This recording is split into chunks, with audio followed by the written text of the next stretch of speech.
Hello students, आज हम अपनी बुक का एक महत्वपूर्ण प्रश्न जो अक्सर एग्ज़ाम्स में आता है, डिविज़नल कमिश्नर, ठीक है, इस पर चर्चा करेंगे। डिविज़नल कमिश्नर जो है ये एक डिवीज़न का अधिकारी होता है, ठीक है। लेकिन इससे पहले हम ये जान लें कि डिवीज़न होती क्या है। भारत देश में राज्य सरकार और जिला प्रशासन के मध्य जो है एक महत्वपूर्ण इकाई की व्यवस्था की गई है, ठीक है, जिसे डिवीज़न कहा जाता है, ठीक है। ये जो है 3 या 4 जिलों से जो है मिलकर बनती है, ठीक है। हमारे भारत देश में ये जो डिवीज़नल जो कि पद है, डिवीज़न जो इकाई है, ठीक है, इसका श्रेय स्वतंत्रता से जो है पहले ही हमारे जो Lord William Bentinck governor general थे बंगाल के, उनको इस पद की स्थापना का श्रेय जो है दिया गया है। लॉर्ड विलियम बेंटिंक ने 1829 ईस्वी में सबसे पहले इस इकाई की स्थापना की और इन्होंने ही इस इकाई के जो अधिकारी थे यानी कि डिविज़नल कमिश्नर, इस पद की स्थापना का श्रेय भी जो है लॉर्ड विलियम बेंटिंक को जाता है। हमारे भारत देश में बहुत से ऐसे राज्य हैं जहां पर स्वतंत्रता से पहले ही इस इकाई की व्यवस्था की जा चुकी थी और स्वतंत्रता के बाद जो है बहुत सारे राज्यों ने इस डिवीज़न के साथ साथ इसका जो अधिकारी है यानी कि डिविज़नल कमिश्नर, स्वतंत्रता के बाद इस पद को समाप्त कर दिया गया है। लेकिन कुछ राज्यों में आज भी ये जो पद है ये विद्यमान है और बड़ी ही सजगता से अपना कार्य करता है। अब बात करते हैं हरियाणा की। हमारे हरियाणा में जो है 22 जिले हैं और इस समय वर्तमान समय में हरियाणा के अंदर जो है 6 डिवीज़न की व्यवस्था की गई। पहले हरियाणा प्रदेश में 4 डिवीज़न होते थे, अम्बाला, रोहतक, हिसार और गुड़गांव। लेकिन अब कुछ समय से हरियाणा के अंदर 6 डिवीज़न की व्यवस्था की गई है। अम्बाला, ठीक है, हिसार, गुड़गांव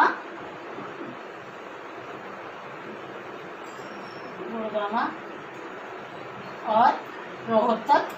अब जो और 2 और डिवीज़न जो किए गए हैं वो है करनाल और फरीदाबाद। अब जो है इस समय वर्तमान स्थिति क्या है हरियाणा की, हरियाणा के अंदर कितने डिवीज़न है? 6 डिवीज़न हो गए हैं। सभी डिवीज़न में जो है जिलों की संख्या लगभग बराबर है, किसी में 3 किसी में 4 जो है व्यवस्था की हुई है।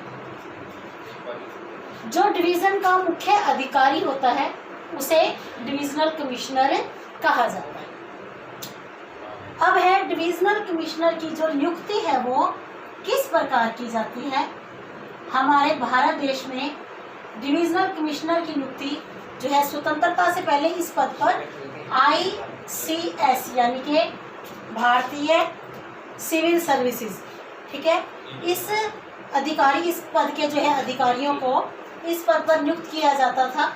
लेकिन वर्तमान समय में IAS यानी कि भारतीय प्रशासनिक सेवा के वरिष्ठ अधिकारियों को इस पद पर नियुक्त किया जाता है और इनकी नियुक्ति जो है केंद्र सरकार के द्वारा खुली प्रतियोगिता के आधार पर की जाती है और प्रतियोगिता करने के बाद जो योग्य अधिकारी होते हैं उनका चयन करके उनकी एक निश्चित संख्या सभी राज्यों से पूछकर कि उन्हें कितने अधिकारियों की आवश्यकता है, एक उनकी निश्चित संख्या राज्य सरकारों को सौंप दी जाती है, ठीक है।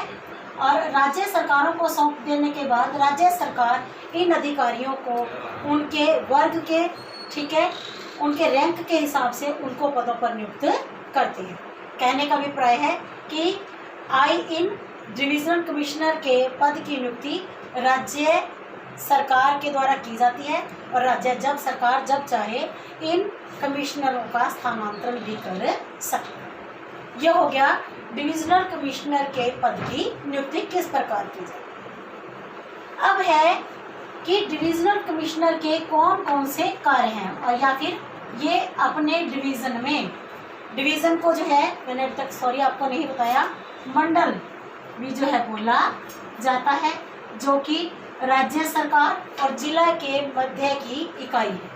ठीक है, डिविजनल कमिश्नर अपने मंडल के अंदर वो सभी कार्य करता है जो कि इसको पद के अनुरूप इसे सौंपे जाते हैं। इसका सबसे पहला कार्य है राजस्व प्रशासन। ठीक है, डिविजनल कमिश्नर अपने मंडल में आने वाले जितने भी जिले हैं, ठीक है, उन जिलों के अंदर जितने भी क्षेत्र आता है उनसे संबंधित भू राजस्व से संबंधित सारा जो है राजस्व इकट्ठा करवाता है और इकट्ठा करवाने के बाद, ठीक है, राज्य सरकार को भेजता है, उसकी रिपोर्ट भेजता है। ठीक है, और साथ ही साथ ये किसी भी जिला प्रशासन के में जो जिलाधीश होता है, जितने भी जिले मंडल के अधीन आते हैं उनमें जिला प्रशासन जितने भी जिलाधीश होते हैं उनके निर्णयों के विरुद्ध अपील सुनता है। साथ ही बजट का जो है निरीक्षण करता है। कौन? Divisional commissioner. दूसरा है कानून और व्यवस्था बनाए रखना। डिविजनल कानून और व्यवस्था, डिविजनल कमिश्नर अपने डिवीज़न में, अपने मंडल के अंदर जो है कानून और व्यवस्था बनाए रखने के लिए जिम्मेवार होता है।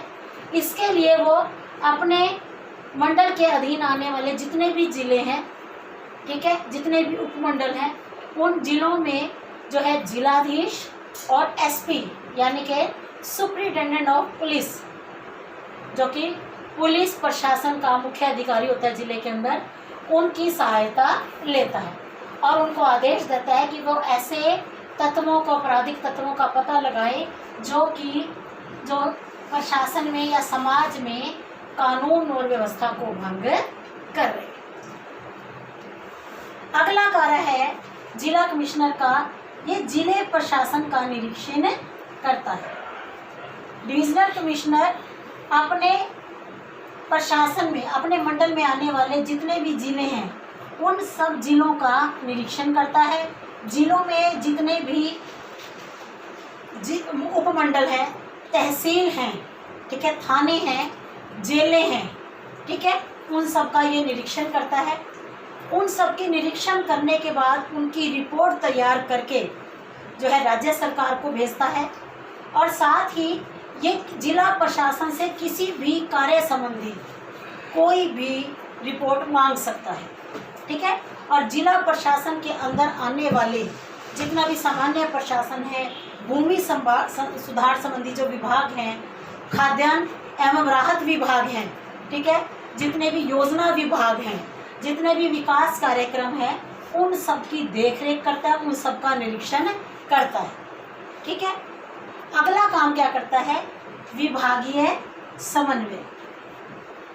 विभागीय समन्वय, जिला कमिश्नर अपने मंडल में आने वाले जितने भी जिले हैं, मैंने आपको ये जिला वाला जब लेसन पढ़ाया था बताया था कि हमारे देश में जितने भी मंत्रालय और विभाग हैं वो सभी विभाग अपने महत्वपूर्ण अधिकारियों की नियुक्ति जो है जिला स्तर पर करता है और डिवीजनल कमिश्नर का कार्य है जितने भी विभागों के अधिकारी हैं या विभाग हैं उनके बीच में समन्वय बनाए रखना। ठीक है, उनके बीच में यदि कोई मतभेद उत्पन्न हो जाए उनके बीच में समन्वय बनाने का कार्य, उनके अधिकारियों में समन्वय बनाने का कार्य करता है। उसके बाद है विकासशील कार्य। डिविजनल कमिश्नर अपने मंडल में आने वाले जितना भी क्षेत्र है, जिला है, मंडल है, जितने भी जिले हैं, उपमंडल है, तहसीलें हैं, गांव हैं, स्थानीय शासन की संस्थाएं हैं, चाहे वो ग्रामीण हो चाहे वो शहरी हो, इनके अंदर जितनी भी विकास संबंधी सामुदायिक विकास योजनाएं चलाई जाती है, विकासशील योजनाएं चलाई जाती है, उनकी देखरेख करता है, उनका निरीक्षण करता है, देखता है जो योजनाएं जिन लोगों के लिए बनाई गई है, ठीक है, उनके लिए सही समय पर और सही क्षेत्र में जो है वो लागू हो रही है या नहीं, लोगों को उसका लाभ मिल रहा है या नहीं। ठीक है, जितने भी सामुदायिक विकास कार्यक्रम चलाए जा रहे हैं वो उनका निरीक्षण करता है। ठीक है, उसके बाद है जिलाधीश के निर्णयों के विरुद्ध, अभी मैंने पहले भी बताया था, अपील सुनता है। ठीक है, और उसके बाद है वित्तीय कार्य। ठीक है, डिविजनल कमिश्नर अपने मंडल के अंदर जितना भी क्षेत्र आते हैं उस क्षेत्र की आय व्यय का ब्यौरा अपने पास कभी भी मंगवा सकता है। वित्तीय अधिकारियों से कोई भी जो है आय वित्त से संबंधित कोई भी अपना जानकारी मांग सकता है। ठीक है, और तो और आय और व्यय पर पूरी निगरानी करता है, आगामी वर्ष के बजट पर जो है देख रेख करता है, और अगर उसे लगता है कि इसके क्षेत्र में जितनी भी संस्थाएं हैं ग्रामीण और शहरी, उनके बजट का भी निरीक्षण करता है, और सारा राजस्व और जो है करों को इकट्ठा, जो कर इसकी निगरानी में इकट्ठे किए जाने हैं उन करों को इकट्ठा करके राज्य सरकार को भेजता है, और इन सभी संस्थाओं की जो मंडल के अधीन आती हैं उन संस्थाओं की एक कार्यों की गोपनीय रिपोर्ट तैयार करके भी जो है वो राज्य सरकार को भेजता है। उसके बाद है जांच संबंधी कार्य। डिविजनल कमिश्नर अपने क्षेत्र के अंदर कुछ जांच संबंधी कार्य भी करता है। जांच संबंधी कार्य कौन कौन से करता है वो, इसके क्षेत्र में जितने भी स्थानीय संस्थाएं आती हैं, जेल आती हैं, ठीक है, जिला संस्थाएं आती हैं जितनी भी, ठीक है, उनका निरीक्षण करता है। जेलों का निरीक्षण करता है, जो है मैंने भी बताया कि अपने क्षेत्र में आने वाली जितनी भी तहसीलें हैं, ठीक है, जितनी भी जेल हैं, स्थानीय संस्थाएं हैं, उनका निरीक्षण करता है और उनकी रिपोर्ट भी जो है राज्य सरकार को भेजता है। अब एक और कार्य है जो रह गया, वो है विविध कार्य। विविध कार्य में जो अन्य वो सभी कार्य हैं जो इसके अंदर नहीं आते, इसमें वो सभी कार्य करता है कमिश्नर। जैसे कि इसके क्षेत्र के अंदर अगर कोई ऐसा व्यापार चलाना चाहता है, कोई व्यक्ति, निजी व्यक्ति, जिस व्यापार को चलाने के लिए सरकारी लाइसेंस होना जरूरी है, ठीक है, ऐसे कार्यों के लिए जो है जैसे पटाखे चलाना है, ठीक है, उनके लिए इस तरह के जो रोज़गार है उनको चलाने के लिए, उत्पादन को चलाने के लिए लाइसेंस देता है। अगर कोई व्यक्ति इस क्षेत्र में शस्त्र रखना चाहता है, शस्त्र रखने के लिए लाइसेंस जो है ये देता है। ठीक है, जिलाधीश के निर्णयों के विरुद्ध अपील सुनता है। अपने क्षेत्र में जितना भी राजस्व इकट्ठा करने का कार्य है इसी को सौंपा जाता है। साथ ही जितने भी सम्माननीय, अपने क्षेत्र के अंदर लोगों ने कोई अच्छा सम्मान योग्य कार्य किया है, उनको जब सम्मानित किया जाता है तो सम्मानीय पुरस्कार जो है वो इसी के द्वारा दिए जाते हैं। इसके अलावा डिवीजन कमिश्नर जब इसके क्षेत्र में कोई प्राकृतिक आपदा आ जाए, जैसे बाढ़ आ जाए, अकाल आ जाए या कोई महामारी फैल जाए, तो ऐसी स्थिति में ये अपने क्षेत्र में आने वाले लोगों की उचित मदद जो है वो करता है।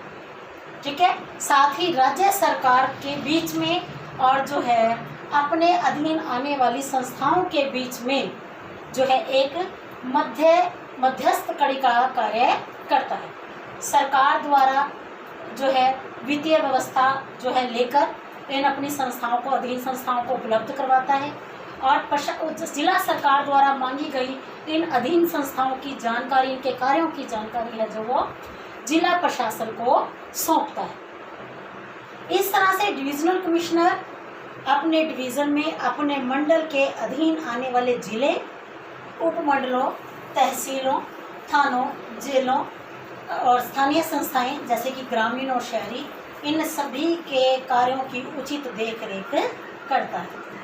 इसी के साथ जो है ये आज का जो ये हमारा विषय है, टॉपिक है, ये यहाँ पर समाप्त होता है बच्चों। उम्मीद करती हूँ आपको समझ में आया होगा। धन्यवाद बच्चों।